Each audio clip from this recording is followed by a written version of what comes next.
My name is Pat Hostetter Martin, and I'm a Gestalt Pastoral Care minister. If you are like me, you are finding the uncertainty of the ongoing COVID-19 pandemic uncomfortable, confusing, unsettling. In a very short period of time, my busy life came to an abrupt stop. I was told that as a senior, I could no longer work as a chaplain in the hospital. I was told that the best thing I could do for everybody's health and safety was to stay at home. I was told that for an active person like myself, this has taken some getting used to. I'm very comfortable in my home now. My husband is sheltering with me. I have plenty of books to read. My refrigerator and pantries are full of food, so I'm not going to go hungry anytime soon. I can FaceTime with my children and grandchildren.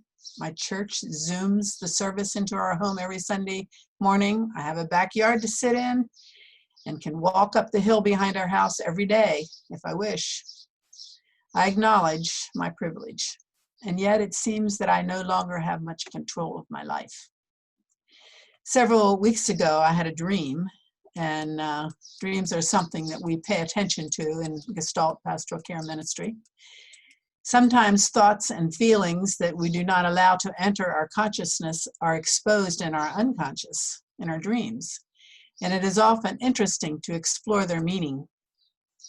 In my dream, I was hanging on rather gingerly to what is my domicile at the top of a pole tree that is maybe 5 feet in diameter and about 20 feet up in the air. The round platform at the top of the tree is a smooth chestnut color with a semi-gloss finish. I tell myself, I can do this. But I look down to the ground below and think, but how do I get down? I see a pile of fresh tree boughs around the bottom of the tree pole. Younger people who apparently live with me at the top of the tree pole simply jump down and land with a bounce in the pile of branches, pick themselves up and walk away. But I know if I would do the same, my limbs, which are no longer as flexible as they once were, would likely break. Well, with this dream, it became immediately obvious to me that while my life was seemingly humming along, I was feeling stuck. And if I'm honest, I'm